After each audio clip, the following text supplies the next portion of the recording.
Anda masih menyaksikan Big Stories of the Week bersama saya Shania Latas. Kita masih dalam momen Ramadan dan sebentar lagi akan menuju ke momen Hari Raya Lebaran. Nah, ini berarti konsumsi masyarakat akan semakin banyak dan semakin banyak pula lah uang yang beredar di masyarakat.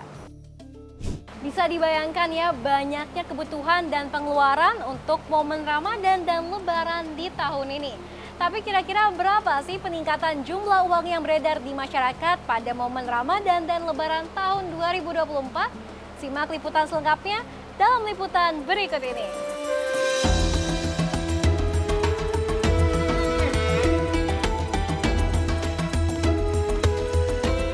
Ramadan dan Lebaran identik dengan meningkatnya konsumsi masyarakat Indonesia. Belanja makanan dan pakaian untuk keperluan hari raya, serta pulang ke kampung halaman masing-masing menjadi hal yang selalu dilakukan masyarakat Muslim Indonesia setiap tahunnya di momen Lebaran. Belum lagi adanya aktivitas pariwisata yang dilakukan masyarakat di masa libur Lebaran yang tentunya turut meningkatkan konsumsi barang dan jasa. Masyarakat pun mendapatkan tambahan pendapatan dengan adanya tunjangan hari raya yang diberikan oleh pemberi kerja. Hal ini pun membuat peredaran uang meningkat di masa Ramadan dan Lebaran. Dalam rapat kerja dengan Komisi 11 DPR RI, Menteri Keuangan Sri Mulyani Indrawati mengungkapkan total anggaran tunjangan hari raya atau THR bagi aparatur sipil negara atau ASN di tahun 2024 ini mencapai 48,7 triliun rupiah.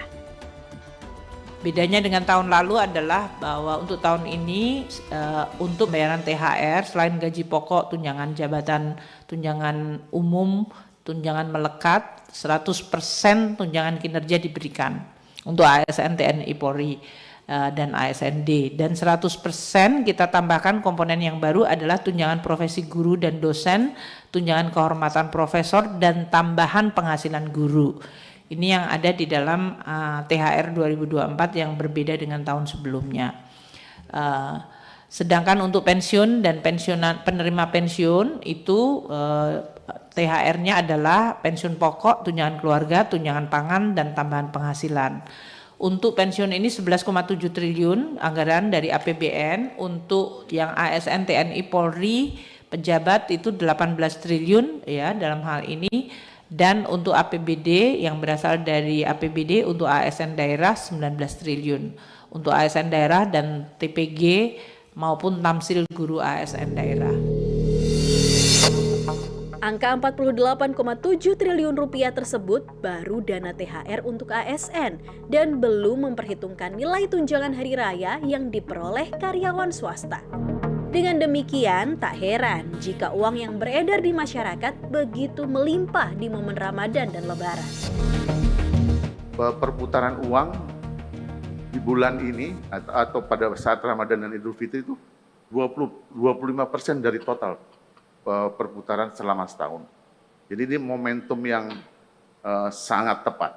Karena apalagi Pak, ini nanti menurut data dari Kementerian Perhubungan maupun BPS ada pergerakan 193 juta mudik.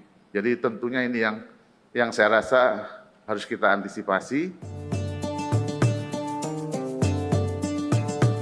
Banyaknya peredaran uang di masa Lebaran juga didorong oleh budaya memberikan tunjangan hari raya kepada anak-anak di hari Lebaran.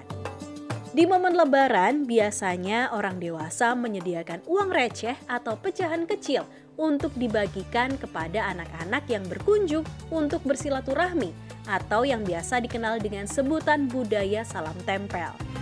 Dan hal ini pula lah yang membuat aktivitas penukaran uang begitu marak di momen Ramadan dan Lebaran. Oleh karena itu, Bank Indonesia selalu menyediakan uang layak edar untuk memenuhi kebutuhan uang tunai masyarakat di masa Lebaran.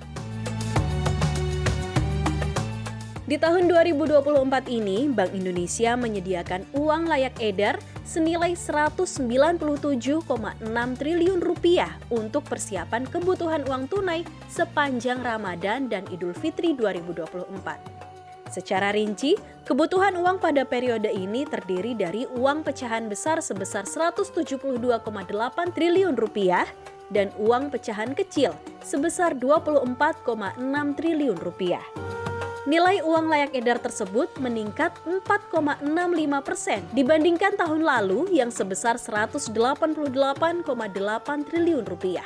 Tahun ini Bank Indonesia dalam rangka penyediaan uang untuk Ramadan Fitri ini, Raffi, kami menyediakan uang sebesar 197,6 triliun.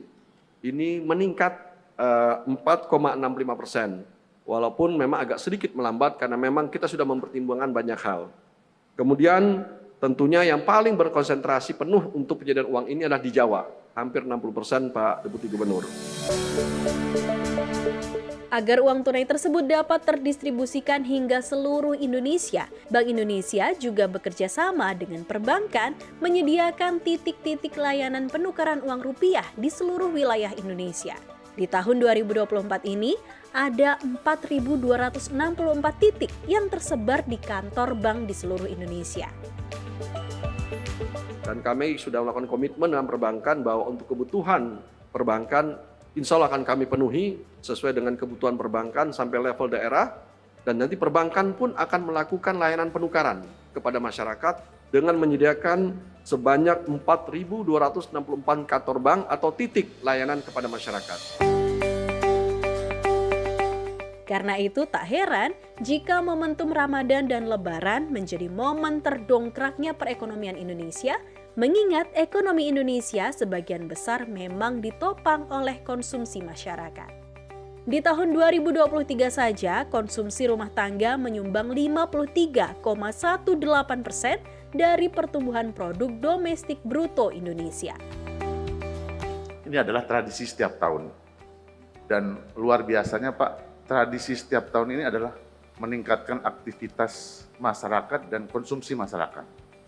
Nah, sehingga tentunya momentum ini mendorong pertumbuhan ekonomi, Pak. Inilah makanya yang menjadi sangat penting bagi kita. Kita bersyukur dalam kondisi global yang tidak pasti, ekonomi kita masih bagus, masih di atas 5,05%, inflasi juga bagus. Oleh karena itu, momentum hari ini harus kita sediakan supaya bisa konsumsi masyarakat kita dorong.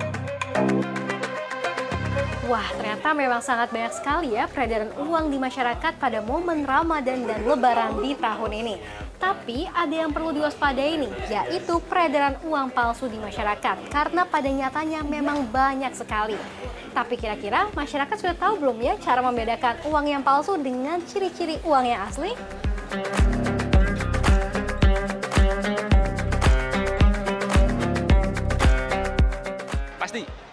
Pasti banget. Punya saudara di bank, jadi biasanya H-10 sih udah minta sih, udah request biasanya minta 2 atau berapa juta gitu kan, terus biasanya dikirim. Kalau enggak saya ke mobil keliling kali ya, mobil keliling yang biasanya ada di beberapa tempat, di tempat umum gitu kan, biasanya mereka ya sebenarnya di kantor, jadi lumayan ketika misalnya lagi kerja di bawah udah ada gitu kan. Jadi tiap Lebaran pasti selalu nuker sih, iya. Kadang aku minta temen yang orang bank atau mungkin udah 2 tahun lalu ini sering di kantor sih nukerinnya. Iya selalu.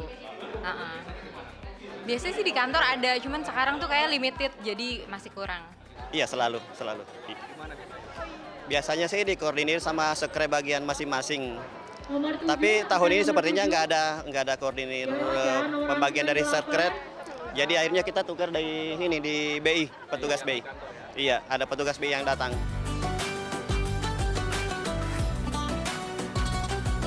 sebetulnya pernah dengar dari beberapa tahun kemarin ya namanya uang palsu, tapi baik lagi kalau misalnya kita di tempat yang resmi sih sebetulnya yakin sih nggak mungkin sih.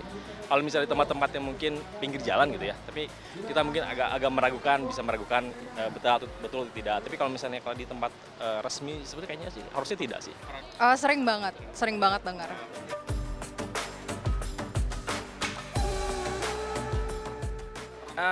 Belum pernah sih. Kalau pengalaman pribadi mungkin beberapa kali ya, tapi itu paling kalau misalnya lagi beli terus ada kembalian kayak gitu sih. Tapi kalau kayak nuker gini nggak pernah dapat uang palsu sih, betul. Fenomena uang palsu tahu, tapi nggak pernah kena sih. Ngalami sih nggak pernah. Iya, cuma tapi selain ini biasanya yang pernah ngalamin itu yang tukar uang di jalan itu tuh, yang 100.000 dibayarnya 90.000 gitu ya.